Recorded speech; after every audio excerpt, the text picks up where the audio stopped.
Thanks for joining us for the Changing the Industry podcast, where we try to effectuate change for the better, one conversation at a time.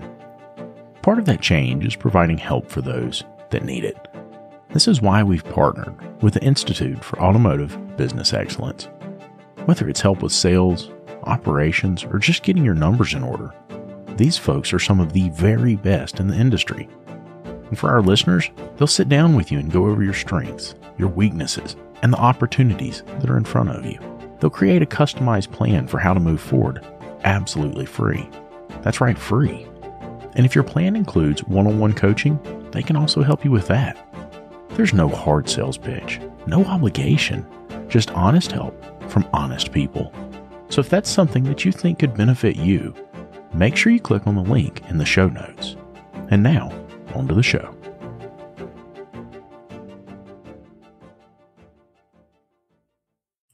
So what we're going to do is kind of a reaction video today. I like a reaction video. What? This sounds complicated. You don't like reactions? No, I'm okay. We do reactions all the time. It's just, this is a podcast. So how am I supposed to make that work? Well, this will be the kickoff for the conversation. We're going to watch two short reels. We're not going to watch them. We're going to listen to them. Okay, even better. Hopefully there's no ads. I'm not logged into my YouTube. Log into your YouTube thing. Why wouldn't you? Oh, hold on. That's the shopware. That's the lanyard off. That one's a premium. See on the top left hand corner, it says premium. Got it. No ads, dear. Okay. What's that? You don't have to take your lanyard off. You guys can keep it on. He doesn't want it to click. I don't want the jangle. I appreciate that. Yeah, I got bells that jingle, jangle, jingle. All right. So, okay. In the group, right? Good friend of ours, Paul Banner. Hold on. We're going to react to me tasting this ghost. Thanks for bringing me one. Warhead. I know. I feel bad. That's why I kind of left it in there. Kent wants one of them too. I know. He's like, where'd you get it? I need some energy drinks. Where did you get it? Micro Center. I had to go get something on my, and I really do feel bad. That's why I left it in there. I'm like, I'm not going to drink it because I should have gotten two. But when I was walking out, going, hey, he's got those bangs. Did you get through all those bangs? Yeah. What? Yeah, I got one left for in the morning. That's messed up, dude. How many were in there? 12. How's your blood pressure? Are you feeling okay? I'm fine. Just fine. I had to cut back. My anxiety was just going. No, I didn't. It's too much. I only drink one a day. Oh man, that tastes like you're drinking Warheads. Well, it probably is liquid Warheads. So at least it was honest. No sugar though. Zero sugar. I don't like that other stuff, that aspartame and stuff like that. That's much better for you than Yeah. It's not going to kill you nearly. Can you remember your name? I'm pretty sure it's David. I'm pretty sure next to aspartame in the dictionary is cancer. So yeah. So and Alzheimer's. Just to throw this back in your face, it's sucralose, not aspartame. Sucralose. Oh, that's cool. Oh, that fools your body into thinking it has sugar. So that's even better. I love it when Cecil's here because he can straight up put you in your place. Technically, sucralose is actually 30% more sugary than sugar is. Is it really? Yes, yeah. At least that's what your body thinks. Yeah. That's why monk fruit's better because it's about 70%. Monk fruit's got a funk. I hate monk fruit. It does have a funk. It's got that, like I just ate shit and now I can. Yeah, I hate it when that happens. Hey, how would you know? I guess that's my curiosity. He's saying metaphorical shit, not metaphorical actual shit. I had an older sister, so I do know what shit tastes like. Just so you know. I don't know. Hey, kids were mean to each other back in the day. That became the YouTube channel's most famous reel. Oh, this is being filmed. Crap, I gotta behave. Stevia, you good with stevia? Yeah. It's just not it still fools your body into thinking you have sugar. It's erythritol. But it's better. It's better than some of the other crap. Better than aspartame or No, stevia is not. It's a natural. No. I know. I said it's better than aspartame. Oh yeah. Oh yeah. Yeah. Well, stevia is natural. It's naturally derived. Aspartame I was talking about erythritol and the stroke and all that. Oh yeah, Somebody had a stroke off of erythritol? Oh, they released this There was a correlative effect or correlative data showing that a higher intake of erythritol was leading to, was it stroke or heart attack? Stroke, heart attack, or something else. I don't want to have a heart attack. I want to have a stroke instead. You're right. Just lose one half. Yeah, just half of me. But here's the thing: is they said everybody in that study had already underlying, been, they had underlying heart issues. Yeah, and then is the study legitimate? Well, yeah, they're Because- drinking. They're drinking energy drinks most of their life. They're like, "Oh, just They switch just to happen to know erythritol." Right. It's funny. All of these people had heart attacks. It was I weird. don't know what happened. All right, what are we talking about now? We can You keep were it going. this, or we can just go sit here and laugh all day. I'm good with that. So one of the Hey, things. real quick, you made me drink this, and now I'm worried. I had several comments the whole time we were here. They're talking about the podcast, and they're like, "Oh, it's better when it's live." And I go, "I hate doing them live. I don't like. I prefer to just sit in my office." And they go, "Yeah, but the banter back and forth is so much better." I'm like, really? Yeah. So what they were telling me is I need to be meaner when we're doing it on Good. on Good. the That's internet. exactly what we all need. Wait a minute. Not to me, okay? Hey, listen. No, I got, no, just I got saying, you, just me. I got you saying. covered. I Yeah, quit. damn. Okay. I got you covered. So here's what I'm going to bring up. I'm going to bring up two videos. Our friend Paul Danner, Scanner Danner, released a video a while back, and man, he got hammered by these people saying like, you should not be charging to learn how to work on vehicles. Now, this is probably one of the most elite diagnosticians in the world. Yeah. Right. And so if he's saying I have to do some R&D here, we're not talking about a situation where this is not basic R&D. This is not like I'm learning to work on your car. This is I'm learning the system that is your car. Right. So He's learning the intricacies. Plus, it changes all the time. So, frankly, in order for me to keep my skill set up, I have to charge. Your doctors, well, we can have this conversation, but your doctors and your lawyers, they're taking continuing education. Who's paying for that continuing education? you are. Okay. And by the way, when they have something new, some new disease or whatever, that they're not recognizing, something they haven't seen before, they're going to do research. And who's paying for that? Well, and so we'll listen to these two videos, but that leads me to a question I've been wanting to ask you. Okay. Because I posed this question in the Changing the Industry group. And that question is it labor rate or is it labor hours? Right? Because if we raise our labor rate, It's neither. okay. How do That's we interesting. Play the video. It's a labor charge. We'll get there. Okay, let's do it. Research, learn your systems, on-the-job training every day that we do this is what it is. We should be charging for that. And I know in the past I've said, yeah, we can't really charge all the time we have. And I'm rethinking that. Yes, this was on the job training. Yes, I had like 4 hours in this truck. Can we bill for that? Can we bill for that? Absolutely. We should be billing for that. There's no way we should be working for free. It doesn't matter that we had to research this system. Did we fix the car when we were done? Did we make the right call? Yes, we did. Then we should be charging for all of that time. Charge for your time. Let's make some money. Let's change this industry. There's no reason why we should turn down these kind of jobs to take easier jobs that we make money on. These should be money makers. Doesn't matter how much time we had into it. Customer pays for it. That's what needs to happen. Research, learn your systems. What do you think? I love it. Frankly, I watched the podcast almost daily, or not the podcast, but the online banter. Yeah. And there are things that are very concerning to me as a consultant, a business guy. And one of the things is that you have a lot of technicians saying we're not being paid enough in this industry. So on that hand, and I absolutely agree with that. I'm the first guy to say that, like, an A technician should probably not make less than, I don't know, $150,000 a year, probably more, frankly. You know, they ought to be on the level with one of the best doctors or, you know, the best programmer out there. What does that guy get paid? Because that's where we're at today in our industry. Okay. On the other hand, you have a bunch of guys jumping down the throat of somebody who says charge for your time, even if you're doing research. And to me, how do I pay the technician what he's really worth? Or how do I get even a junior tech, a C tech trained up? And who pays for that? Yeah. I think a lot of shop owners, they think there's some magical money tree that pays for the training and all of that other stuff. Like it comes out of their wallet, and their wallet is just going to kick out $100 bills for all this stuff. And nothing comes out of your wallet. Right. If the customer doesn't pay for it in some way, then you don't have the money, and you can't pay the technicians what they're worth and what they deserve.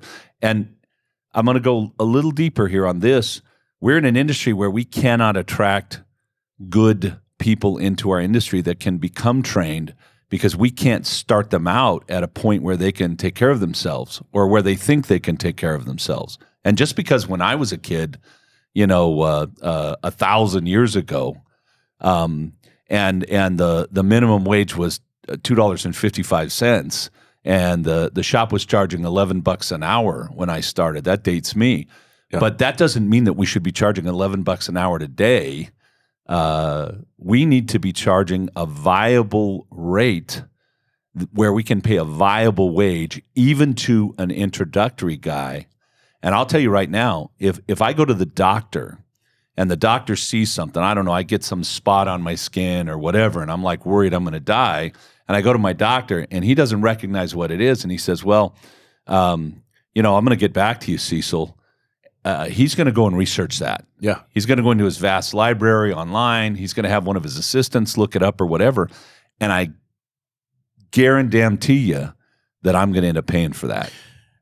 I agree with you. And so here's the thing, and I've felt pretty frustrated over this lately. Okay. And my thought is this, is that we keep having these guys who complain about the pay, right? Yes. Now look, I'm going to say this and it's going to hurt some feelings. There's some guys and some of my close friends, and I've been talking to them, and they're like, well, why does everybody say that we're clearly not shop owners? Well, because you don't understand the perspective, and it's very clear you don't understand the perspective. You don't understand what we actually have to go through as shop owners. And I'm not saying like they don't have their struggles and they don't have their problems too. They do. But they clearly don't have the perspective or the understanding, and maybe that's on us because we've not given enough information for them to understand it, right? No doubt. But I'm going to say this, though. If we're talking about pay, right? I got into an argument a while back. And we're talking about pay and paying technicians well. These guys are arguing that, well, I need to do side work and I'm going to undercut, I'm going to charge less. I'm not going to charge for marking up my parts. That's not right. My boss is charging too much, and that's why we can't make enough money to pay me more. But it's like it's the exact opposite. Exactly. And that's what I'm saying. Like, but if you take a step back and look at it, they don't have that 30,000-foot perspective to understand. Yeah, they're part of what's causing the damn problem. Well, there's this whole thing in this industry that busy means money. Yeah. Busy does not mean money. Exactly. And so a tech is not busy and they're not getting paid. They think, oh, we don't have enough cars, so if we lowered our price, we'd have enough cars and then I could get paid more. That's stinking thinking. That's nuts. Exactly. It's right? crazy. It's absolutely crazy. We need to be raising there he goes again. Raise the labor rate, raise the labor rate. Right. Ding the bell. But if we can't afford to pay our people what they deserve, and I mean they deserve it, yeah, then we're not charging enough. Period. Yeah. As an industry. And while these other guys are going along without buying insurance and taking the liability and paying for the building and all the other crap, and then they're charging, $70 an hour, $80 an hour, $60 an hour. And competing against my shop that costs me, I don't know, a couple $100,000 a year to have. Yeah. Right? Yep. How do I compete against that and charge enough that I can pay my technicians what they really should have? But we've done a really good job of getting to the shop owners that are willing to learn. But we've not reached the technicians that aren't. What percentage of the shop owners have we really gotten to? A quarter? Yeah, maybe, if we're lucky. I'll tell you that some people are saying it's only maybe 10%. Yeah. Right. It's way less than that, dude. Yeah. We're not. No, I'm saying a quarter of a percent. Yeah, a quarter. That's what we're saying. And I would probably tell you we might be getting to 10%, maybe. But what's the other 90% doing? They're technicians that have quote unquote become shop owners, but they don't even know what that means. Right. They don't know what a shop owner is. They don't know what the financial that means, etc. But I guess my question is how do we, and that was the purpose behind the group, right? Because we didn't have a place where everybody came together. And there was a lot of infighting to begin with, and it's starting to calm now. I hope so. But there was a lot of infighting, and we're gonna get a whole mess of new people that come in, and the whole thing's gonna start over. Yeah, but all shop owners are bad. All shop owners are bad. Right, and the shop. Here's the thing: is the technicians were saying that, and the owners were saying all techs are bad. All techs are bad. I can't believe y'all would say that. I can't believe y'all would do that. So I have a client, and he really has a struggle with the technicians he has. He's got one that's an alcoholic. Yeah. So the work is inconsistent at best. Yeah. He's got another one that's just not smart enough to even remember that you tighten the lug nuts with a torque wrench. Right. And he's another tech that's learning. And he's telling me that the fault is always the technician's fault, right? It's a tech's fault. It's a tech's fault. And I'm going, wait a minute. If the shop doesn't have the systems, processes, if we can't pay, if we haven't trained these guys, right? Right. And frankly, we're in this hole as an industry right now. We're in a hole, right? Yeah. We're bringing, 175,000 techs in the industry every year, and we're keeping 34% of those people. Right. And we need, 875,000 to fill the current deficit? Today. Not yesterday, today. And tomorrow that number is going to be 1 million, and after that it's going to be 1.2 million. And even a lot of the techs we have, and again, maybe I'm going to piss some people off. Yeah. But even a lot of the techs we have, they don't have the skill set that they need. Yeah. And it's very obvious. And then we have some techs that their ego is so big, right, that, well, we shouldn't charge for research because I don't ever have to research. Well, I'm sorry. Bullshit. Yeah, exactly. I'm a business consultant who's been doing this for a very long time. I'm at the top of my game. You know what I do sometimes? Research. Yeah. And you know who pays for that? My customers end up paying for that because if they don't, I can't make my mortgage, and my wife gets mad at me, and we can't buy groceries. And if I don't get to eat, I'm really grouchy. And now we're in a situation where we can't serve the client. Yeah. Right? Now we're back to where we started because now we can't serve the client. And that's what I keep getting on to these people about. The shop has to make money because if something goes wrong and you've got to serve the client, if a tech gets hurt and you've got to do something to help that tech and they don't have any money, like it's all over. Right? Like, there's no point. And so this leads in to the next video. So let's listen to the next video. Just a quick word today for you technicians out there, and actually for the customers who follow what we do here on social media. I just have one thing to say to add to the stuff we've been talking about charging for our time and changing this industry. Here's the key, talking to the technicians. You have to be right.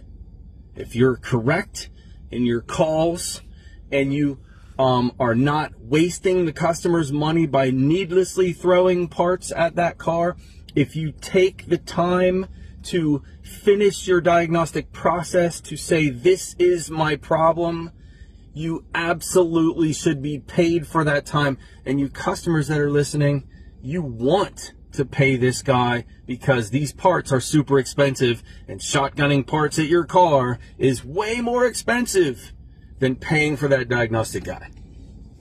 So let me tell a quick story. Okay.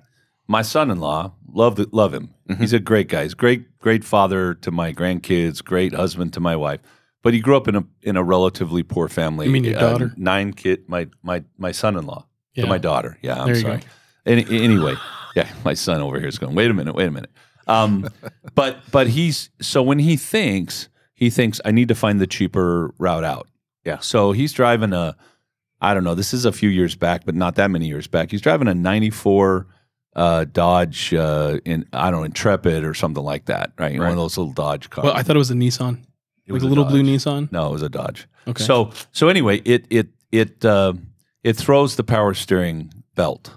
Okay. So he loses power steering, and of course the engine lights are all on and blah blah blah. And he knows he needs to go somewhere. Now there's a shop in town, a couple of shops in town that we've worked with, and he knows that if he goes there, that the initial cost is going to be higher. The rate will be higher, right? So he's thinking, okay, I'm going to go over here to a Quick Lube because I know the price is going to be cheaper. Mm-hmm. So he goes, and they say, you got a problem with your power steering pump. Somebody didn't put the pulley on correctly. The pulley came off. That's what happened. So we need a new power steering. I know David's looking at me like, what the hell? and any smart technician would go, what the hell? Yeah. So anyway, so they sell him a power steering pump and a belt, and they put it on, and a new pulley, and they put it on the car, and a week later, it throws a power steering pump. So now he doesn't go to those guys. He goes to another inexpensive place, names I don't want to mention, and another chain operation where he thinks it's going to be inexpensive, and they go, well, you know, the power steering pump is missing a bolt. It wasn't put on, it wasn't installed correctly. Yeah. So the belt came off, and oh, by the way, now your rack and pinion is leaking. And so you need a rack and pinion, and the rack and pinion is $1,200, and the pump is $800. And I think he paid like $500 to do the pump the first time, which I'm thinking, holy crap! In my shop, that would have been $1,000, you know. Right. So anyway, so he goes back to the original guys, and he goes, those guys told me you didn't do your job right, and now I need a rack and pinion, blah blah blah. And they go, look, instead of charging you $1,200 for the rack and pinion, we'll do it for $800, and then we'll redo the other job. Okay. So he does. He pays the $800. He has them redo the job that they did, put a new rack and pinion on the car, and a few days later, it throws a power steering belt.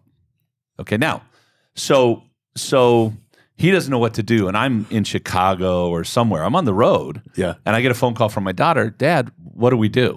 Right? And I know the story because my wife's telling me the story, right? And I'm like, well, first of all, don't go back to either of those guys. Right. I'm going to call my shop. They're going to pick up the car. They're going to check the car out. They're going to let me know what's going on. Yeah. So I call up my guy, Tom, you know, can you pick up the car? He goes, picks up the car. The the rack and pinion is done incorrectly. Right. The bellows is now inside the rack because when they did the alignment on the car and tried to bring the alignment in, they twisted the thing without releasing the clamps on the bellows. Right. So now it's inside the rack and pinion. It's worked its way inside as you steer back and forth. Right. All right. So it needs a new rack. Yeah. The power steering pump only has one bolt holding it on. Oh my The Again? yes, They left the bolt out. yes, twice. and the sway bar in links are missing off the car completely. And there's a couple of engine ground bolts that you would have taken off, you know, to do the rack. the rack and some of the other stuff. And the engine grounds are not where they're supposed to be. They're just out Laying in there, in yeah. nowhere, right? Yeah. So he's like, Cecil, it's going to take about $2,400 to get this fixed. I think I can save the rack and pinion, but we got to put this, we got to do this, we got to do that, etc. And oh, by the way, while we're in there, guess what the tensioner for the power steering was? You could put your finger on it and move it. Yep. So what was the original problem? The tensioner. The tensioner, probably. And maybe they would have said, look, you got a tensioner, we could put a tensioner on, everything will be okay, but you need belts or you need, you know, Right. this thing needs maintenance or whatever. And there was a power steering leak even then, Yeah. but you could see where someone had folded the power steering pressure hose in half to get it out of the way, right? Right. And it was leaking from there because it's old power steering pressure hose, right? Right. So I call the place that did it. I get some kid, and I'm lucky we weren't face to face because I would have choked him to death. You know, and he's the manager of this store, and he's like, well, you know, we have to go through corporate, and it's not our fault, and blah blah blah. And I said, okay, give me the number of corporate. He gives me the email to put my complaint in, Okay. and the phone number. And guess what he gave me?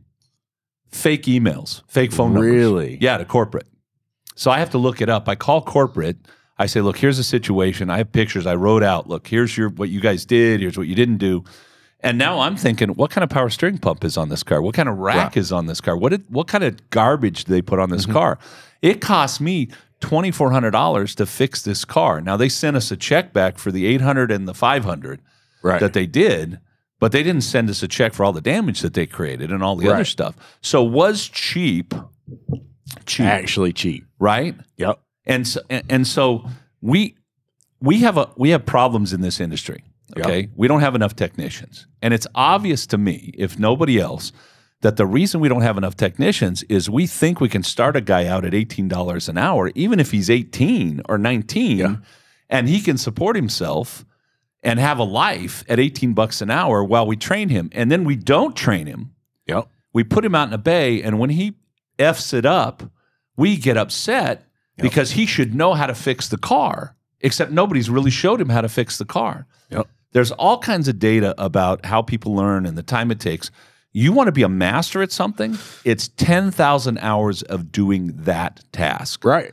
So master technician, I would tell you it's a minimum of 5 years. Do you know how many shops I've sat down and talked to that you know, legitimate, well-known shop owners who attempt to bring in an apprentice, who attempt to bring in a high school student and say, well, he went to tech school. He went to the high school program. He should already know how to do this. No, 3 to 5 years. 5 years for him to become a technician? I don't have that kind of time. But you have to. You're not going to have a choice. Yeah. If you compare the medical field to our industry in terms of aftermarket, what you would consider after your schooling training, right? So once you've got your doctorate or once you've graduated from tech college, right? And you're in your position, the additional education every single year in comparison ours to the medical field is like this. Right. And then the next jump is about 12%, 12 or 13%. And I can't remember. I think it's legal. It might not be legal. But if you look at that and how much education it takes for us to remain proficient in what we do, electrical, chemical, mechanical, all of that stuff that you have to continually learn. Right. After you've already gone through schooling, it's insane to me that you would even think that somebody coming out of this college would be able to churn hours like the other technicians you have in your business. Right. Well, okay. So we know that's a problem. There's zero doubt it's a problem, right? We know that. Okay, so how do we Lucas? Well, hang on though. Let me share a story with you. David knows this story. I've talked about it already. And I want to preface what I'm getting ready to say with we could have been wrong, but we had a lady that got into the shop that should not have been in our shop, was the wrong client. Okay. And I knew from the very get-go it was the wrong client. I knew right away, here we go. There's a reason she got into the shop. It's okay. It is what it is. Sometimes this is going to happen. We're going to work through it and we're going to go on, right? Let's try to take care of it. Right. And so we do the testing routine that needs to be done. And I know that as a matter of fact, I was going to make a social media video out of it and like videotape part of the process. I was there when he did the testing. The lady calls back and says, or she emails back and she says, what you charged me for, another shop just did for free because I didn't trust you. They did it for free, the testing, and they found that you were wrong. Now, what she's talking about is an airbag concern, okay? And the way that we tested this concern is we removed the airbag, we installed an airbag simulator, we function tested the system, the light did not come back on, the technician disconnected the harness on the other end at the controller, and then force-fed voltage through it and load tested the wires going through the clock spring all the way up, and it passed the test. Now, is it possible we missed something? Yes, it is. It could be that you turned the steering wheel, you did this, you did that, something changed. Absolutely. We make mistakes. We're human beings. We don't always get it right. That happens. I'm not afraid to say that. But the reality is that if that is the case, the light is on, I unplug the bag and I plug a simulator in and the light goes off. What does that mean? That means that the bag had to be bad no matter what.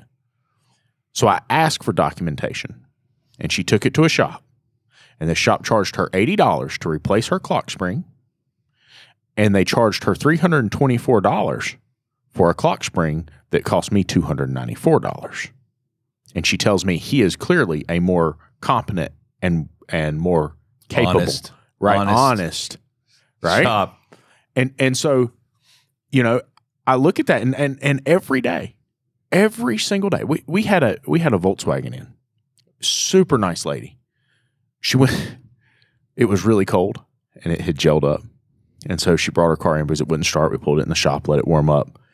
And she came, she's like, guys, I've got a cancer treatment. I've got to go. Is there any way I can pick my car up? I said, I've got fuel treatment on the way for the car, but that being the case, like it's warm enough, it's not going to gel back up. Go ahead and drive it. Just stop and get some fuel treatment. Go into the store, tell them you need diesel fuel treatment, and they will find a treatment that's suitable for your car, and they will help you get it. Well, what they gave her was a box of Blue Death fluid. Yeah. And so it got pumped through the fuel system, caused all kinds of problems. Well, she goes to the shop. And when the car comes back in for basic maintenance, and I said, I would like to be able to attach that service history about what happened to the car to our information. So if anything ever comes up, I can look at that and reference that so we know. And she gives us the ticket.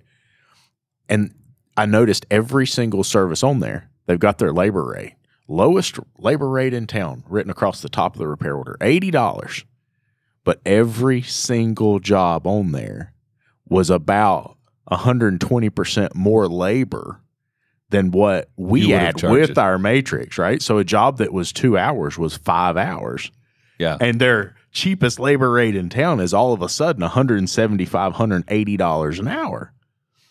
How do we compete with people doing that? Like, if we're going to raise the industry, if we're going to fix this, if we're going to start charging what we should charge, if we're going to take it to the next level, how in the hell are we going to do it with people doing that?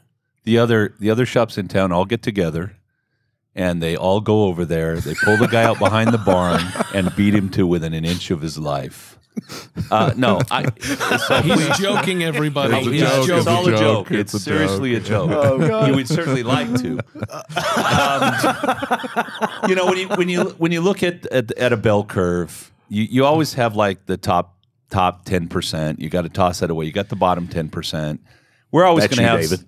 We're always going to have some people in our industry that are just devious and dirtbags and whatever. And by the way, there isn't much we can do about that. You would hope that when you're a service advisor. So I had a lady come in the shop, and she needed motor mounts, and we went to the local Chevrolet dealer to buy the mounts, and I gave her a price, and she calls me back later, and she says, "Well, yeah, but the dealer's cheaper."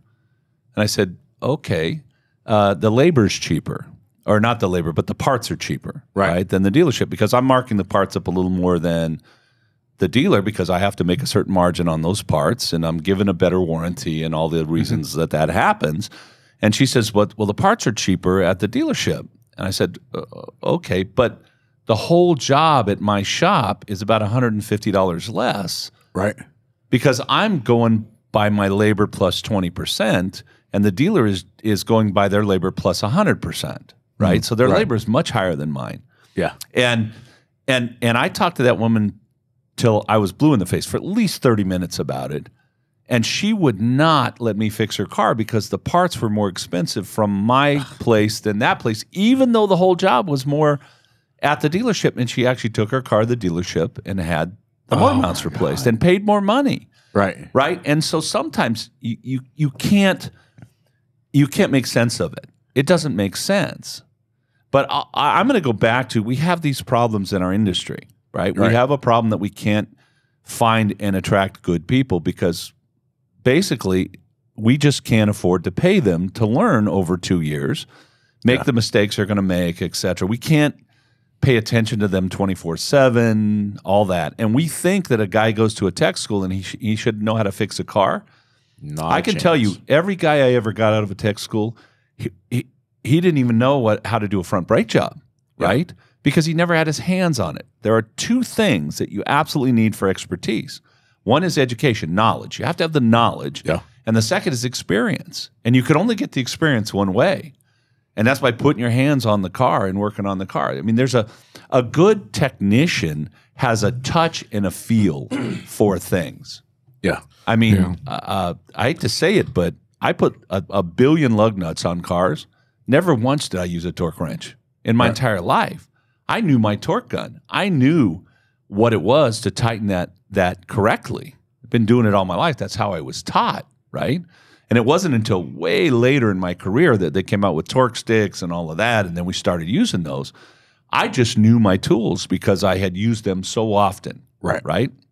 And you cannot expect some young person coming out of school or even some old person coming out of school to have that knowledge because they don't have their hands on. We have another problem. We have a bunch of technicians. Maybe it's not the majority, but it's certainly a loud enough voice that are saying all shop owners are dirtbags because they've treated me poorly and they don't pay me enough and yada, yada, yada. Right. You have a bunch of shop owners, frankly, that are saying, well, technicians are all idiots. Okay? Yep. And neither one of those people are correct. Exactly. And then you have a bunch of technicians saying, and some shop owners saying that all coaches are bad because all coaches are saying raise your labor rate. Well, holy shit, if we don't charge it, how are we going to pay it to people who deserve it? Yeah. And raise the level of the industry. I had a heart-to-heart with a good friend of mine who's a technician the other day, right? And he was terminated from a job, completely unaware.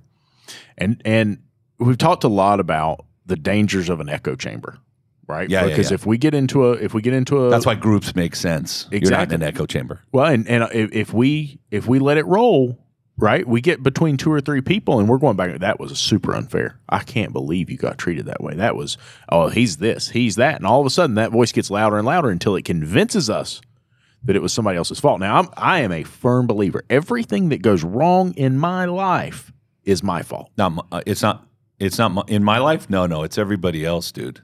I am literally perfect. But you're Cecil. I mean, that's completely different. Kent That was a agrees- joke, everybody. Kent Cecil's agrees joking. with you. Smile on my face here. No, Kent agrees with you. Yeah. He knows that's true. You're his dad. It's okay. But 100% ownership, and it's not because like I genuinely believe everything is my fault. It's that if I acknowledge everything is my fault, I can begin to do something to Puts you in control. to fix it. Yeah. Right. When you put it on other people, you blame everyone else. You're basically saying, look, I don't have any control over that. I can't do anything about it. It's on them. Exactly. You become a And victim. you can't change your Right. situation. Well, and so in this case, right, technician. Some people prefer it that way, though. yeah, they do. Well, there's a lot of indications that we have been teaching people to be victims for a very long time because it gives us control, right? Well, in this case, right, technician says, I've been treated very poorly. I was terminated. It's clearly because the shop owner wasn't a very good diagnostician, and I made a joke that he wasn't a good diagnostician. And so we began to talk. And I said, you know what you should do? We were actually at the summit when this conversation happened because I recognized that one of the chat groups we were all in had turned into an echo chamber. Yeah, I can't have that. And they were talking and they were saying, no, it's him. So I reached out and I said, hey, listen, I want you to call him and I want you to set up a meeting and I want you to do a debrief and understand where he's coming from, right? And so they did the debrief. They began to talk about it. And he calls me and he's like, hey, I recorded the whole conversation. I asked permission. I recorded the whole conversation. Will you listen to it? And we had a discussion, and the discussion really came down to, is it possible that you had become that toxic employee that you thought you'd never become? You were frustrated because you had one expectation, he had one expectation, neither expectation was met. You weren't as good of a technician as he thought you were.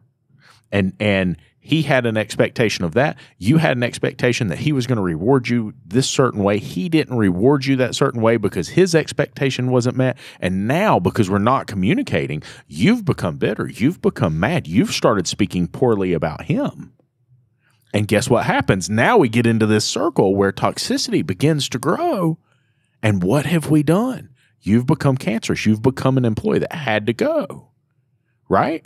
And all it took was a conversation. And look, I wasn't advocating for the shop owner. I think the shop owner did the wrong thing and didn't handle it the right way. You were advocating for clarification. Absolutely. Right? And one of the topics we talk about in the show all the time is seek first to understand. You have to understand what's going on. Yeah. You can't just like jump the gun and go at something and say, well, this is how I feel about it. So that's what it is. But think about this. Think about if, first of all, my expectations as a technician were clearly stated, documented, with the owner.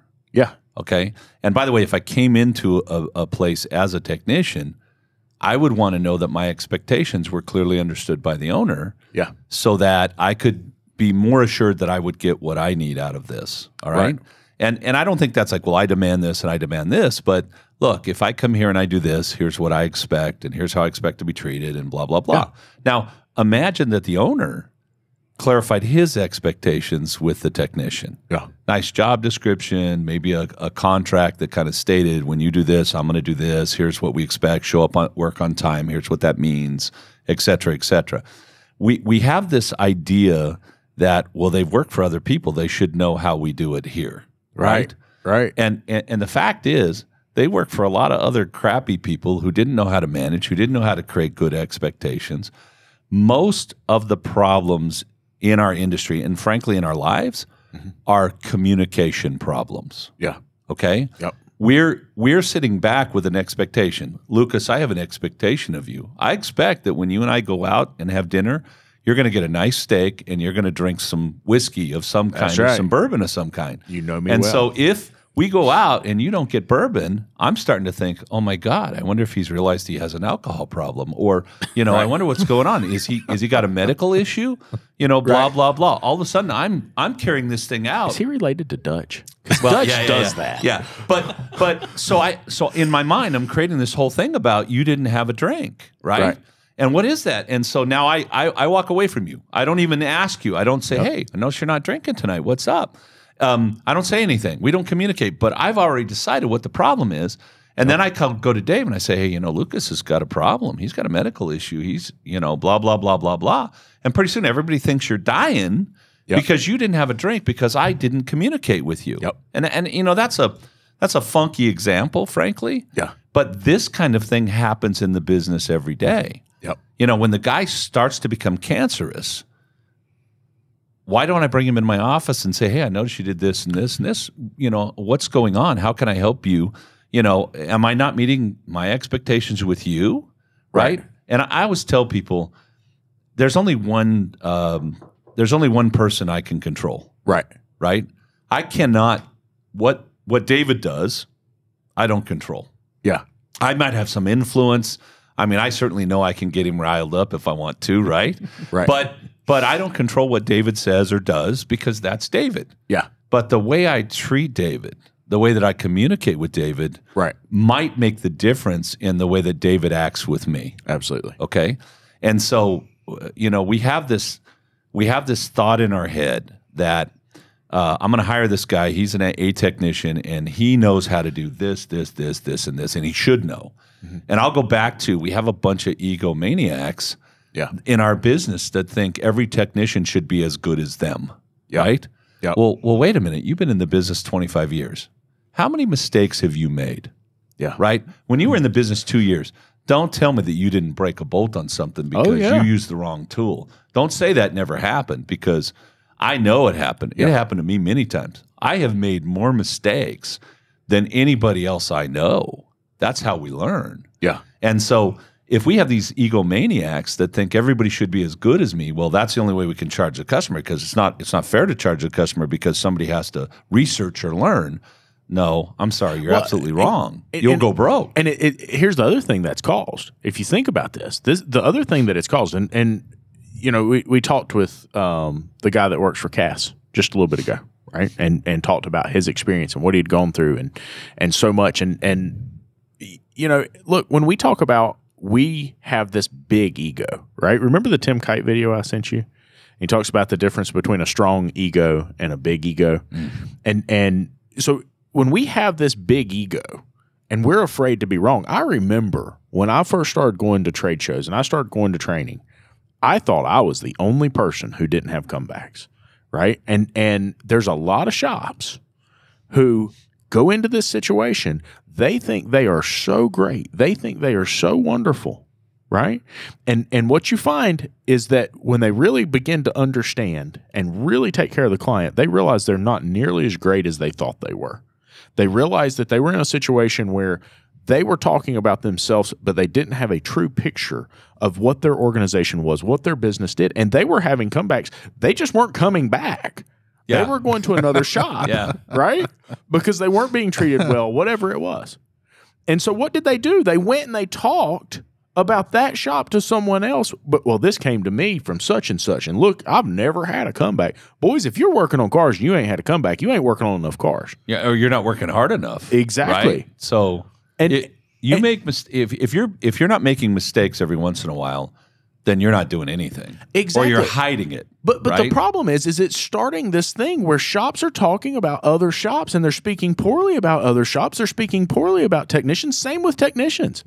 They're talking poorly about shops. They're talking Man, we've got to stop this crap of talking crap about each other And if somebody's making a mistake over and over again, for God's sakes, call them and help them. Because in my opinion, all of a sudden, we're not talking about I'm better than that shop or that shop's better than me. All of a sudden, we're talking about there is a client driving down the road with their family in a car, and it might not be safe because that shop owner doesn't know there's a problem.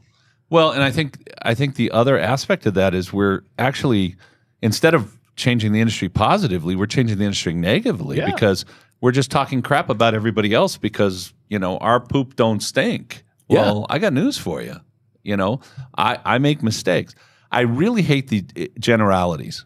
I hate this. Well, all coaches, they're worthless because you had a bad experience with a coaching company. Yeah. It doesn't mean all coaching companies suck. Because you had a bad experience with a boss doesn't mean all bosses are bad. Yeah. And if you had a bad experience with technicians, look in the mirror, babe. Yeah. Because if we communicated properly and we knew what the expectation was, people don't go into a job wanting to fail.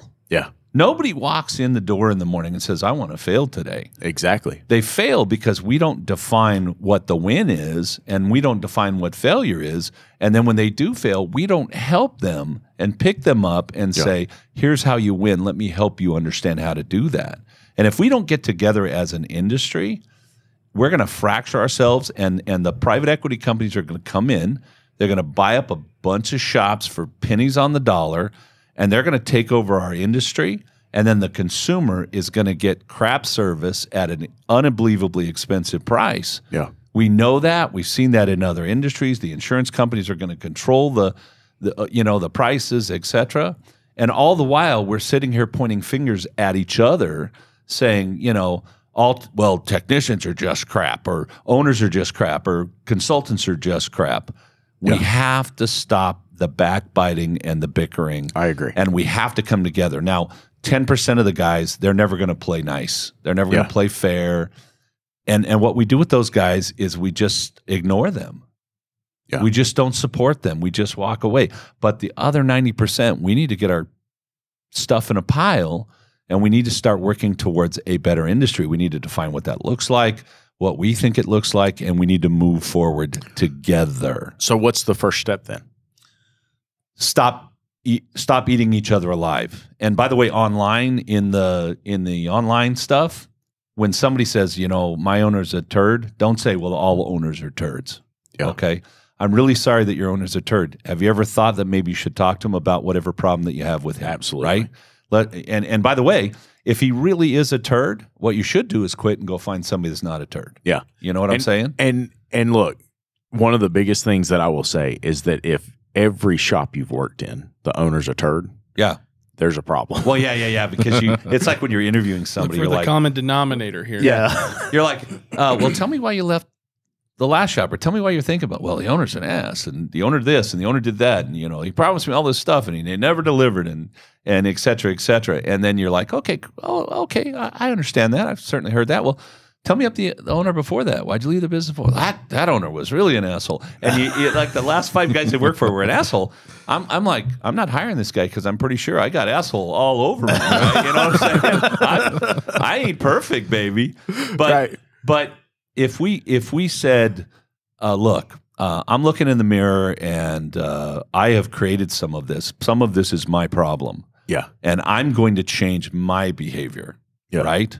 So online, let's stop talking crap about each other. Yes. All right. 100%. Period. Yep. And by the way, Lucas, if you and I, we go out and get a drink and, kind of late in the night, it's only you and I, let's talk a little crap about somebody. Right. All right. But not publicly.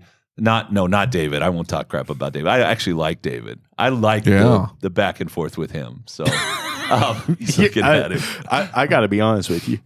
How many people are at Vision? I would say 3,500. Yeah, 3,500 maybe. Well, Cecil, you're in the 1% then. Yeah. Because the rest of them don't like you.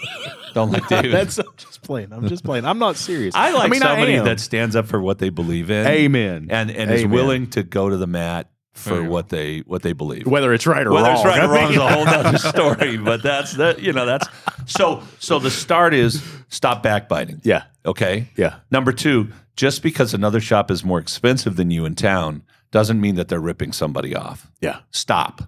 And if you're a technician and you're not being treated fairly, the first thing to do is think about what that really means, decide what that should be, and go talk to the person that's treating you that way.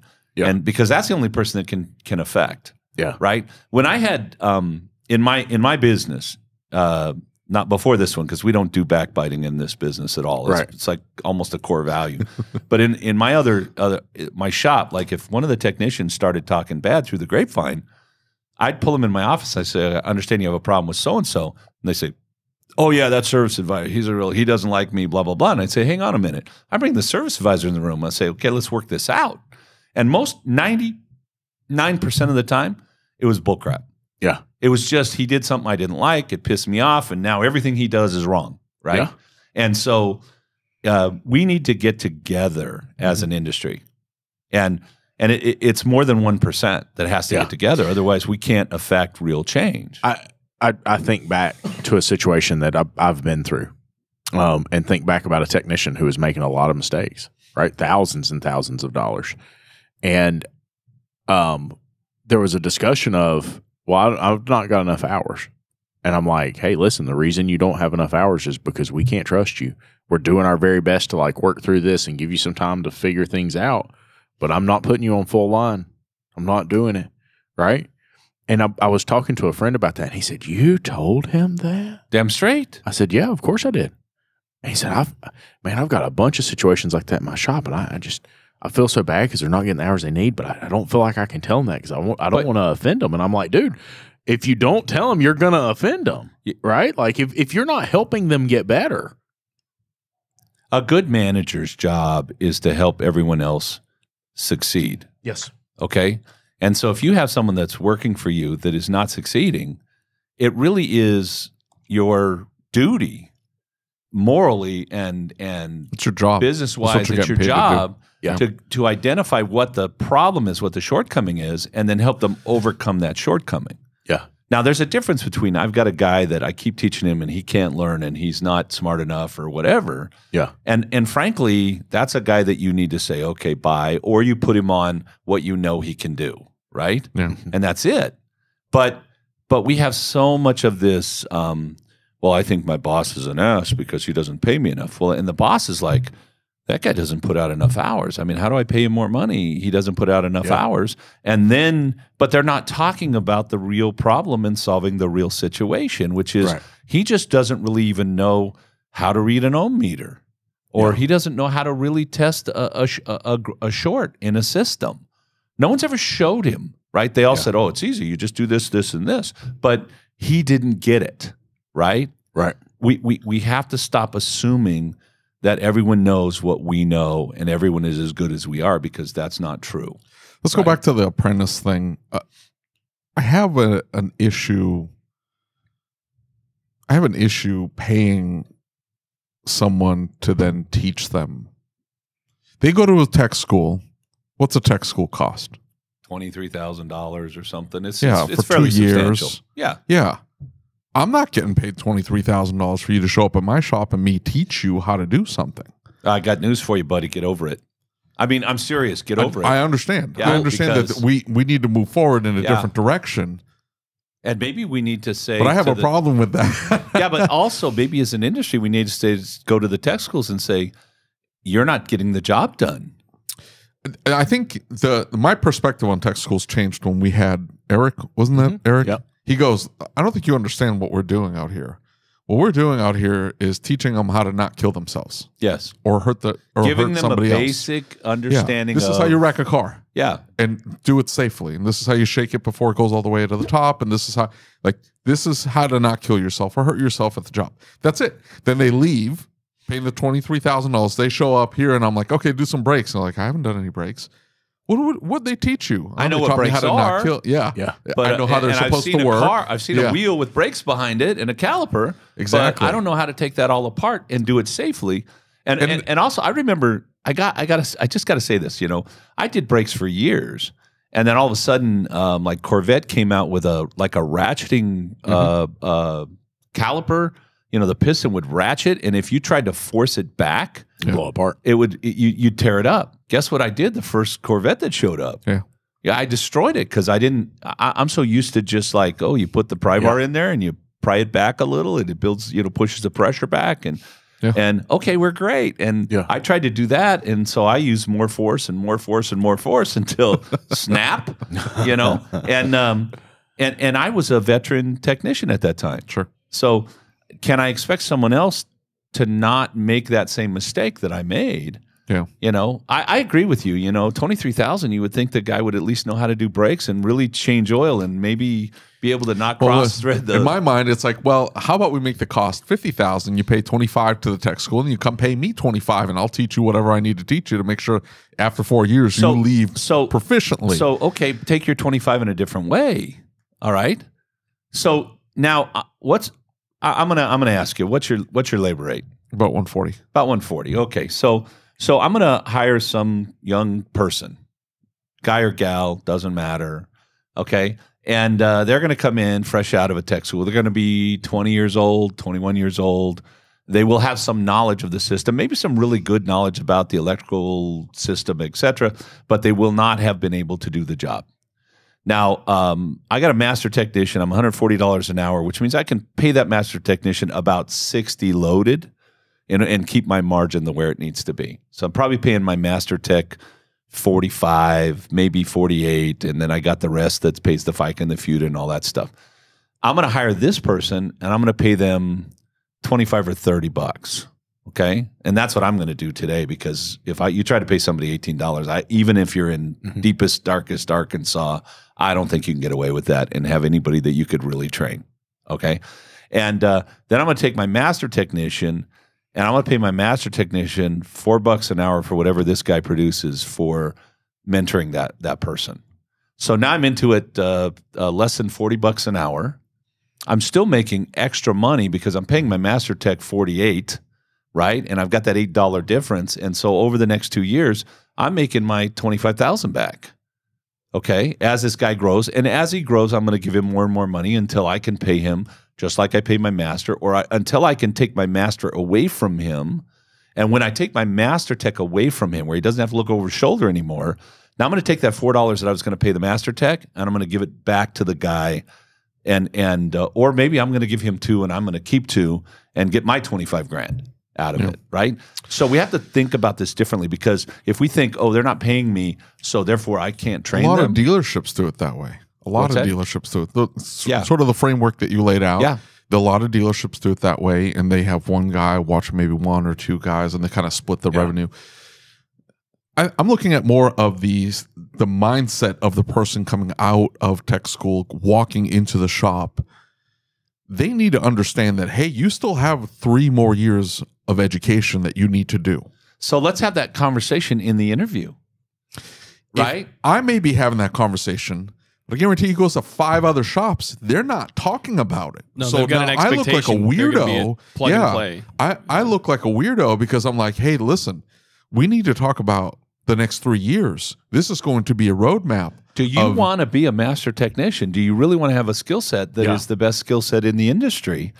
Let's have that conversation, and that's what it's going to take. And I've seen guys that are like talented, who you can go, here's a car, you show them a brake job once, and they can do brake jobs on any cars without mistakes, right? I've seen those guys. But for the average guy, he's going to have to do 4 or 5 brake jobs before he realizes how all that works. Yeah. And so you are the weirdo, right? Be the weirdo. And maybe you don't hire as many guys. Yeah. But the guys you do hire are the right guys because they have the right expectation. Sure. If the narrative changes, though, I think I'll fight less. I'll be swimming less upstream than okay, so I am right now, because I've had younger guys come work. You laid it out, 20-something, out of tech school.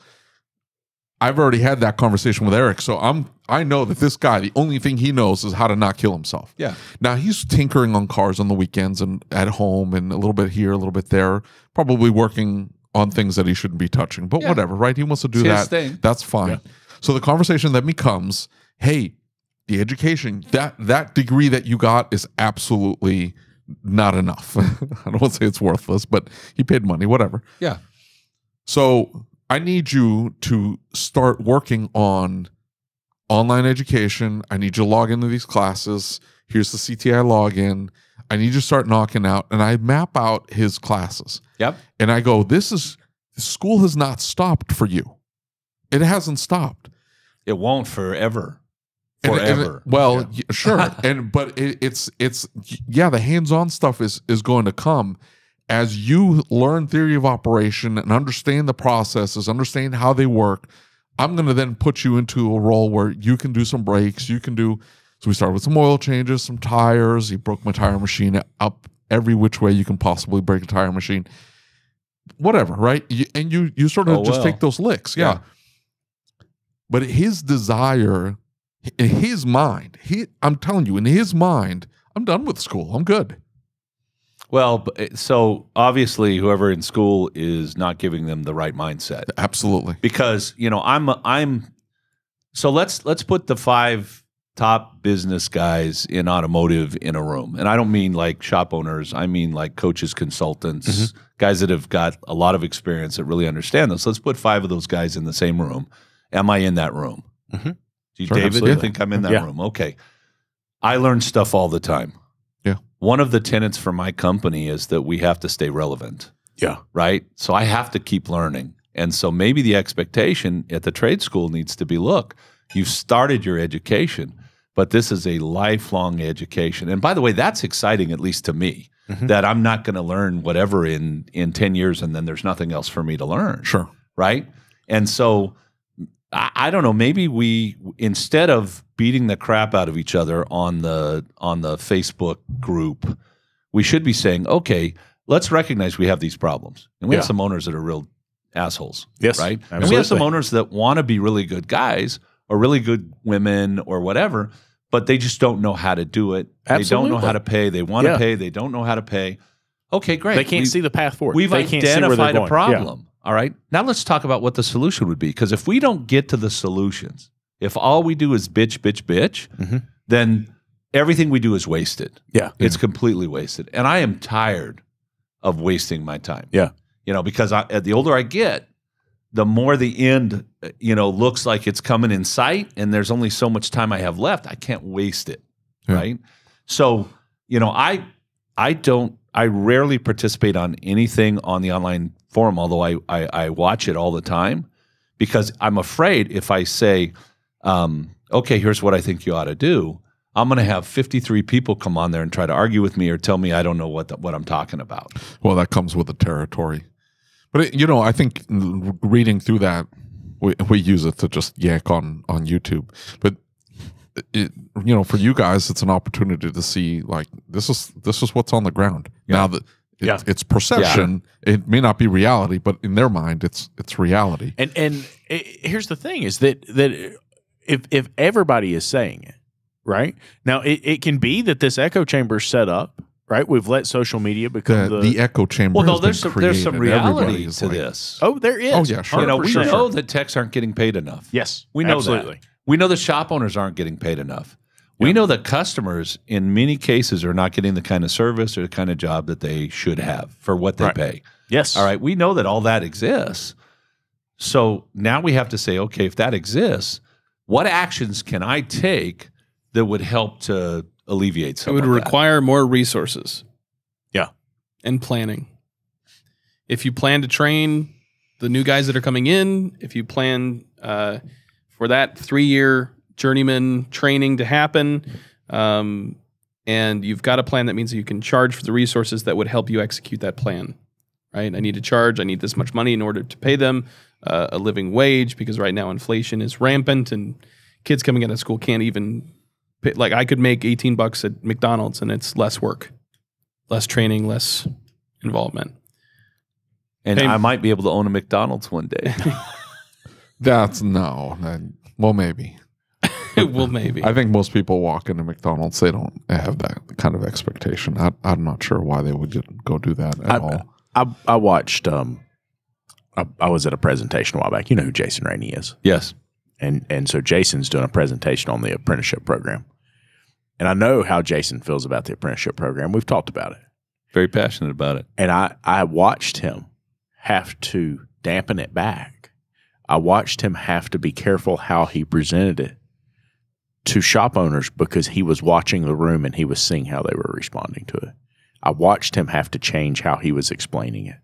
I watched him have to say, you need to understand what these kids are coming in as, right? And so there's a whole subset of our industry. I did a panel, and somebody on that panel is talking about you just got to pay your guys as little as you can possibly pay them. I don't have a guy that works for me that's under 18 or that's over $18 an hour. You've got to pay him as little as you can because that's the only way you're going to make money. Because I can't charge more. Said that on a panel? I don't believe you. I do. No way. You said it out in the open? Yes. I know there's lots of people that believe that. There are coaching companies that are saying the only way to make money is make sure you pay your technicians as little as possible and drive them as hard as possible. And drive as many customers through your shop as you can. It doesn't matter if you wear your people out. You'll get more. Beat your vendor up. Yeah. Go to your tech and say, hey, you got to take one for the team. Like, I'm going to need you to take one for the team. That is out there and it's being taught. Oh my God, it makes me I want to choke somebody, right? It's just so wrong. Let me ask you a question, Lucas. This is going on in my mind. So Scanner Danner, one of the top techs in our industry. Yeah. Again, if I put the 5 top guys, maybe the 10 top guys in a room, he's there. Absolutely. If that's a guy that says I have to research sometimes, then tell me about the average ordinary guy in our industry. I mean, we shouldn't charge for that. If he has to charge for research, then why are we fighting against charging for research? Why are we having that argument? Well, if charging for research is such a problem, it's like making the assumption that the customer is going to do their research for the problem to fix their vehicle. So let me ask you this then, because I think the issue that came up is all these people attacked him for saying that. Yes. And the thing is there's only so much you can fit into that time, right? Yeah. Because he did it in a reel. There's only so much you can fit in. And so in the comments, we talked a little bit about the process of how it's done. You have to know what the damn process is. You have to have a system for it. You have to have this set up the right way. You can't just go and say, I'm just going to charge for all my research and all my tests. If you're not doing a good job, that's called ripping a client off. But if you're not training these techs and actually training them where they're learning, so that they get better and better, and then like right now we have a problem in our industry because the best technicians are saying, well, I could do that job in 3 hours. Well, you probably could, but when you first started, it took you 12. Yeah, and we can't charge. Maybe we shouldn't charge 12, but we can't charge 3. You know, if the average guy's going to take 7 or 8 hours, then we need to be charging 7 or 8 hours for that job.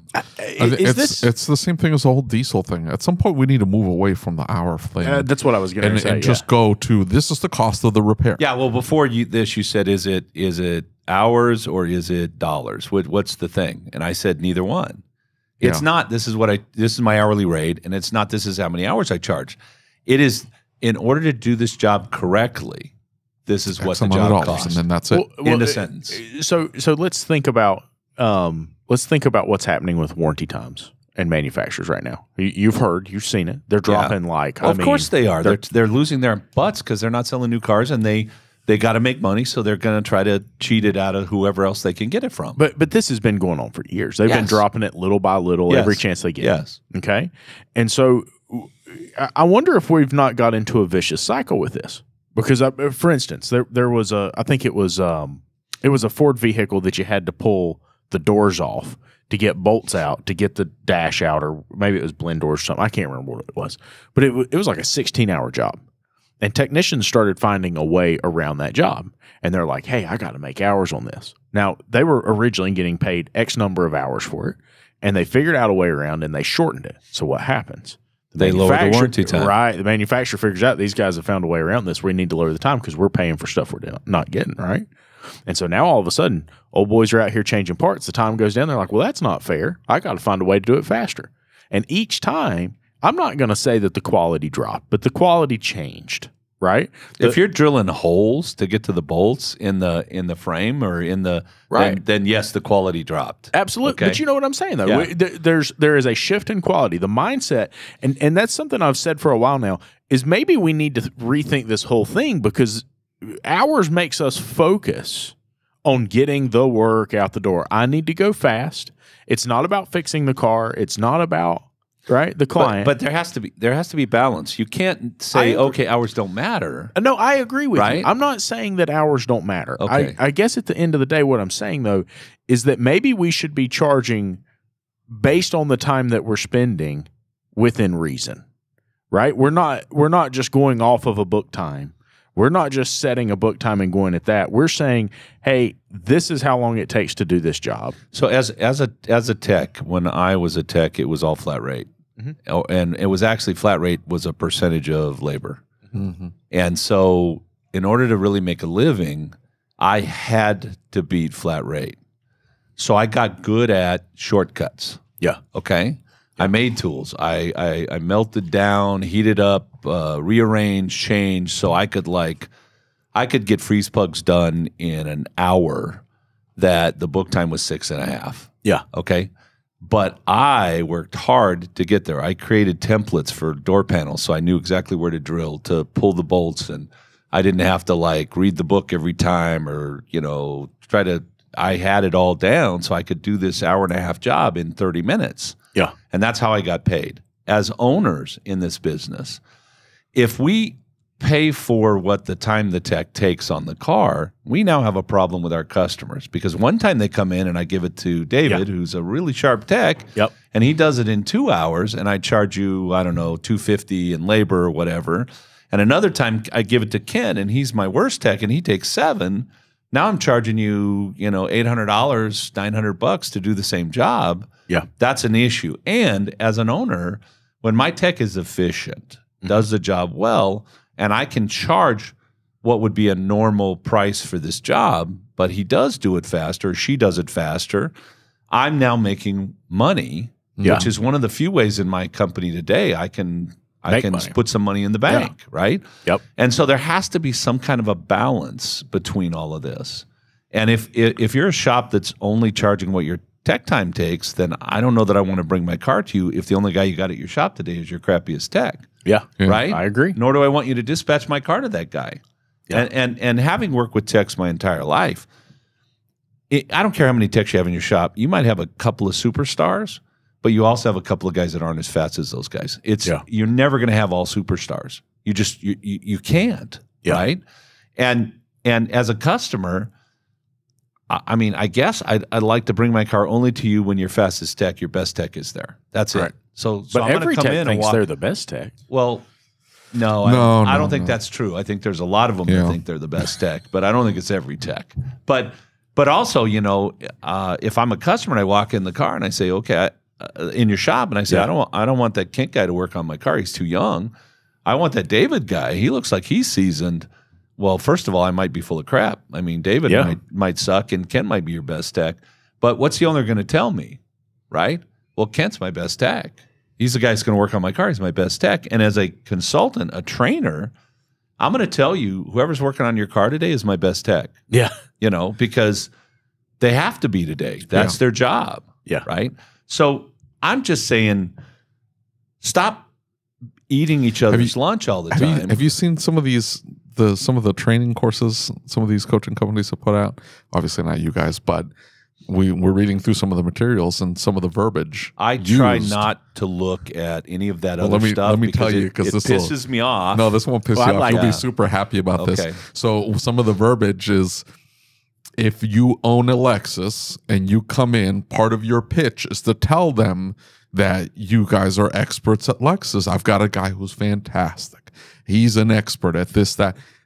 It's not true. You're just feeding them a line, but that's verbatim the language they tell. Like, every one of your technicians is an expert in whatever car you happen to own, and that's part of the closing. And I have actually said those words in front of a class. Okay, in my shop we had our Toyota, Honda, Nissan guy. Yeah. And he got 80% of his work was Toyota, Honda, Nissan. And when he took classes, 80% of the classes he took were on those jobs. Yeah. We were a generalist shop. I had my Mercedes, BMW, Audi guy. Yeah. And that's his education was that, and most of the work he did was that. Yeah. And I had all A-techs. I didn't have any C-techs or any. And if you were an apprentice in my shop, there was an A-tech looking over your shoulder. Sure. Okay. So when my customer came in and said, I've got a Subaru, I said, man, I have a great Subaru guy, because I had a great Subaru guy. Yeah. Oh, I say it all the time too. If that I car, actually have. But Yeah, if you have a crappy Subaru guy, then don't be telling your customer you got the greatest Subaru guy. Don't say you have a crappy guy, but I'm not going to say what I was going to say. I'm just saying that customer comes in with a Fiat. I'm not telling them, and go, oh, we're experts at I don't work on Fiats. Fiats, baby. I tell them, it's want like, my yeah, life to be easier. I know We've somebody worked who's a on Fiat guy. I Fiats. will send you there. We worked on Fiats. Yeah, we've had a few come through here. We're familiar. You want to bring it down? We'll take a look at it. We have processes. Happy to look at it. Yeah. But I'm not feeding them a line. Now, when they come in with a Honda, yeah, I'm going to gloat on my Honda guy. Yeah. They come in with my he hates Land Rovers. You know, he Oh, but there's so much money in Land Rover. well, Oh my gosh. so I have a tech, and I hired him. Like 3 or 4 months later, he's like, "Hey, I'm gonna have to put in my notice." And I go, "What are you talking about?" And he's like, "Yeah, this shop up the street. Screw that shop, by the way. Screw that shop." And he's like, "They called me. I had applied there before I came to work for you. I really wanted to work for him because the guy races cars on the weekends, and he works on these Land Rover, Jaguar. I think that's it. And he does some Benz. And those are the cars that I want to work on." And I go, "Dear, the reason why you're saying that is because you haven't actually worked on them. And once you work on a few, you're going to realize that these are the biggest piles you have ever worked on." Was he mentally defective? No, he was tech? inexperienced. Okay. Is what it was. Right. He just He will didn't be by know. the time he gets done working for David. but He had driven several of them, and he's like, "These are cool cars." And he looked at the technology, and he's like, "Man, these are cool." And he and I can, I threw a bunch of money at him, and this, that, and the other, and all these concessions. I'm going to do this for you, and he's like, "Okay, I'll stay." And he stayed, and he's been working for me for a few years now.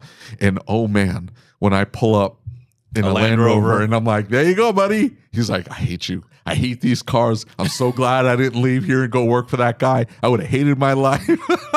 It is funny what we have these expectations based on what we've heard or how we feel. Perception, and yeah. there's no reality to it because we really haven't been there. We haven't, work on Land Rovers for a couple of months and then tell me how much you really love Land Rovers. You know what I'm saying? Exactly. And I think every maybe not every, but a large portion of the guys the people that go to these trade schools, they think they're going to get out and build race cars.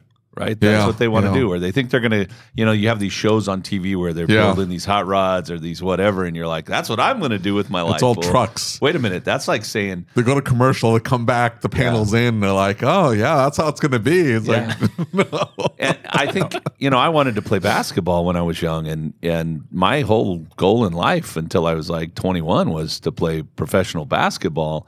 And you know how many guys actually play professional basketball out of all the people that want to play basketball? 400 out of 8 billion people. It's amazing.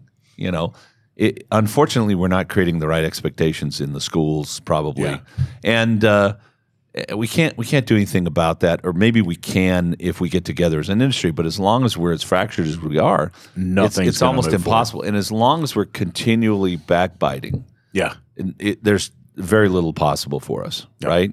I agree. So we just have to stop that. We need to get around a campfire. We need to sing some songs, hold hands. Screw that have a Land couple Rover of shop trying to screw me. You know what really pissed me off? This is right on COVID. Like COVID hits. I hire my 3rd tech. COVID hit, and now he's my 4th. Yeah. And no, I'm sorry.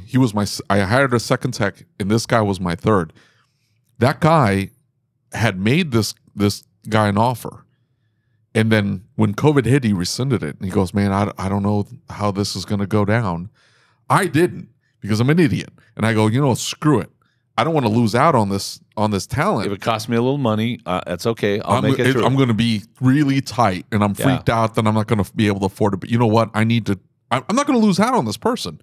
And after COVID hit and all the Daddy Trump money starts hitting and everybody's going Guy got wild. his And PPP. gets his PPP and the stimmy checks all hit and everybody's just spending like crazy. All of a sudden he's like, hey buddy, how you doing? Come on down. It's like, dude, he didn't take a chance on you. And what do you think the minute that his business was risky, what was going to happen? Oh yeah. He's going to throw that guy to the wolves. Yep. I mean, there is something to loyalty too, frankly. Yeah, I mean, there is.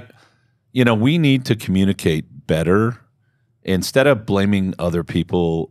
If I've got a problem with you, Lucas, I damn well guarantee you and I are going to have a conversation Absolutely. about it. Absolutely. And the other thing that's happened in our society today is if you don't agree with me or if you make me mad, you're a bad person. Yeah, absolutely. We got to stop that crap. It's ridiculous. We don't Absolutely agree. ridiculous. We're not. There are things David and we absolutely don't agree on. I guarantee we start talking about money, David and I we're gonna have some heated words. Hey, but we still like each other.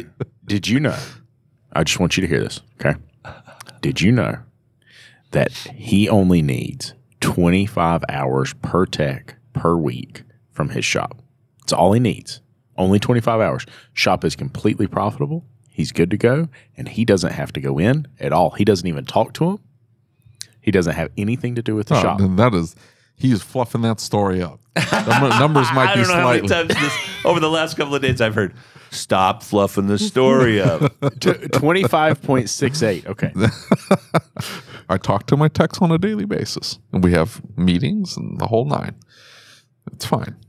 I don't care. I want my guys doing 40 because at 40, I got money in the bank. At 40, I can pay them more than anybody else, and they can have a happy life, take care of their family. So And I'm probably trying to reinvent the wheel, but I went on this whole like tangent at the last recording, and I said, look, it's not the hours, it's the revenue. Yeah. And like you were saying, I there's agree a with you. balance. Yeah. Literally, those words came out of my mouth. There's a balance said there. that? I'm telling you, dude. You have Oh no my idea. God. You think I we know. disagree on World everything? shook. Like I had- Surprisingly, we I agree was- on just about everything. I was sitting in my chair in my office, and all of a sudden I got this tingly Shudder. feeling, and I started shaking. I was like, What's going the on? world came in balance all of a sudden. What was that? Must have been that moment. It's not the hours for me, and I almost want to move away. And I told this to my Yeah. guys, and they kind of looked at me and they're like, "What do you mean we're not We going need to this track much hours?" revenue with this much margin and this much profit. That's and it. We're done. That's all I care about. Yeah. And it's not. And what I told them as well is, I don't care how long the job takes you. I don't care.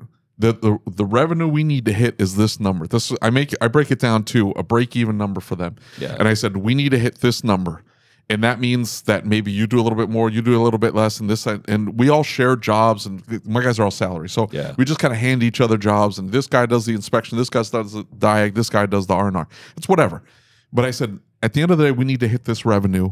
And the only thing, I don't care how long it takes you, and I don't care how you manage your time. You want to sit and watch YouTube videos? You want to take a 2-hour lunch? I don't flipping care. Yeah, as long as we all get the have revenue at the end families. of the day. And I said, yeah. and it's not even I that. agree It's- 100% though. The revenue it has to hit. Yeah. And we have to hit our expected finish times for our because customers.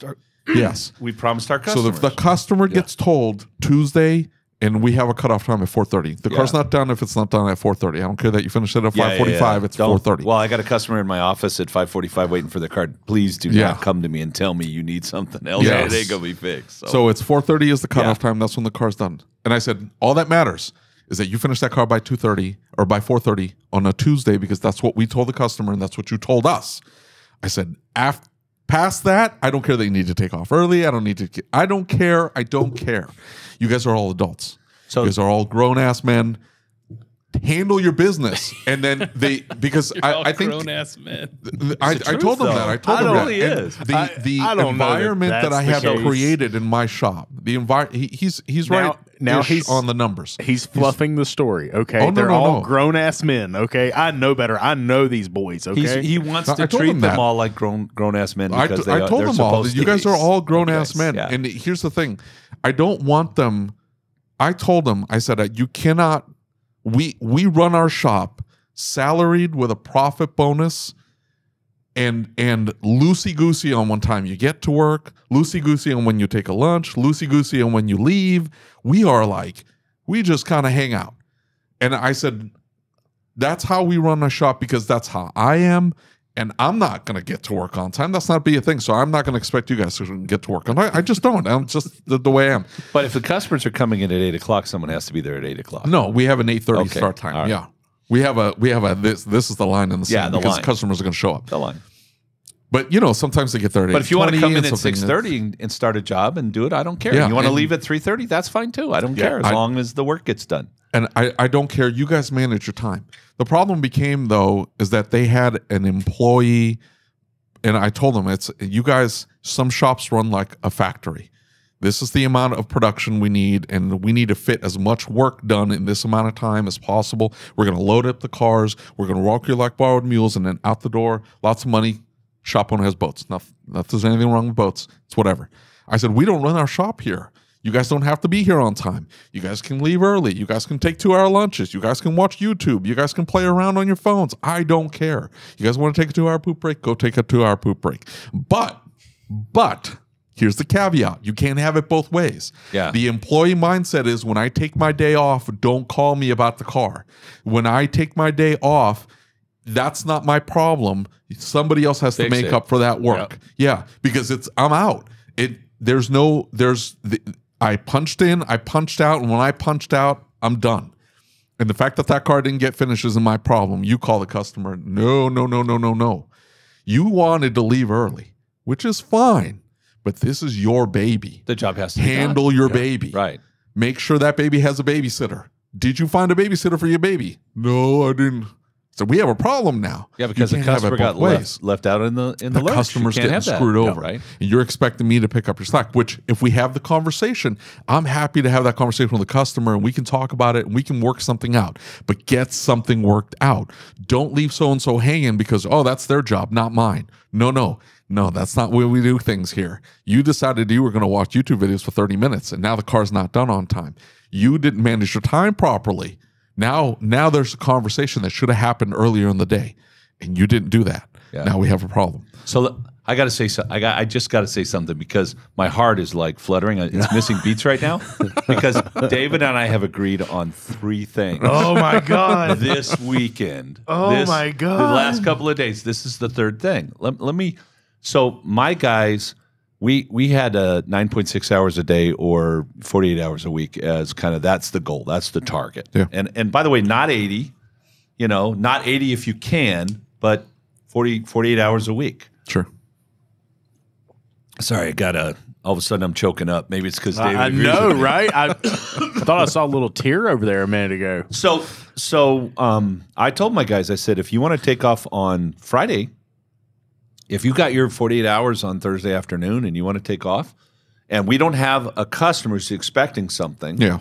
that's fine. If my service advisor needed to leave, I don't care.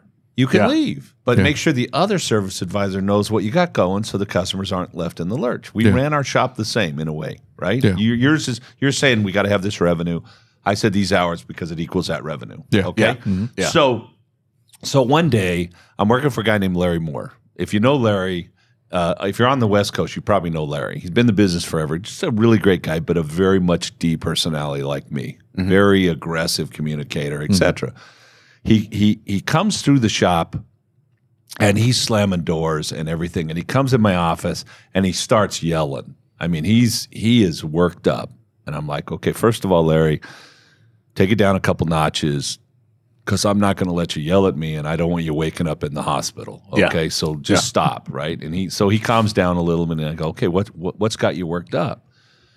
Those effing cell phones. I walked through the shop. I got 3 guys on cell phones. I don't want to see cell phones. I want cell phones outlawed, blah, blah, blah. I said, okay, Larry, before we have that conversation, I'm happy to have that conversation. But before we have that conversation, I want to ask you 2 questions. Okay, what's our productivity in the shop? For the last 6 months, what's the productivity in the shop? He said, well, it's 120%. That's the goal, right? I said, okay. And what's our comeback rate? Well, less than 1%. That's the goal. I said, okay, shut up and get out of my office. I don't want to hear about cell phones. I don't care if they talk on the cell phone all day long. All day long. Doesn't matter. It doesn't matter to me. If they can do their job and take a 2-hour poop break, take a 2-hour poop break. But if there's a customer expecting to pick their car up and you take a 2-hour poop break and their car isn't ready when that is their It also You didn't You should handle have your clenched. business. yeah, You didn't handle your Hold business. on, baby. Are you going to start taking 2-hour poop breaks now? Is That's that what you what's mean start. there's always this weird echo. We have all these meetings and these Zoom calls. I'm starting to wonder, man, like, is that how you've got it No, set we're up? there. He's got it in the bathroom. He's now. working in the No, it's in bathroom, his dude. Don't office. knock him. The bathroom's a good place As long to as work. the goal It's is quiet. hit. Hey, That's- he's I mean, Right? Who cares? It's private. Nobody's coming in. That's great. Don't get interrupted. Hang on a minute. I'm going to mute for a second. Hold on. Oh, that's terrible. That's bad. Don't drop the phone, You should okay? see Lucas's face is bright red No, right now. just I don't drop love the it. phone. Splash. Wait a minute. All right. So David, I think you're absolutely correct. And by the way, these are grown ass men or grown ass women. They if you want someone, there's a whole psychological study on how you treat people. Yeah. And if you treat people like they're adults, most people will be adults. Yeah. And I think, we also have owners that think, well, these are all children. Yeah. And in a way they kind of are. And sometimes you have to say, wait a minute, Yeah. you don't say, hey, you're being childish, but you say that behavior's not okay. Here's how we have to act. Yeah. But if you create the expectation with them and then you help them to have the tools, and I don't necessarily mean wrenches, but wrenches might be part of it, to meet that expectation. And if you all agree on the expectation, so if you sat down and you said, well, we need to do $40,000 a day, and then you got your 3 texts and says, well, you can take a poop break if we do $40,000 a day. Well, that's not reasonable. Exactly. Right? Absolutely. And so if you have the conversation with your people who are adults and you say this is the expectation and they agree to that expectation, Yep. then you should be able to let them manage themselves Amen. as long as you pay attention and modify and help and move along.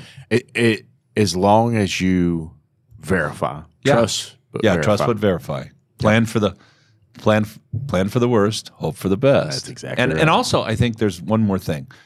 You're in a business that's it's an interesting business. If you work on cars, first of all, if you work on cars, I don't care if you're Scanner Danner. Yeah.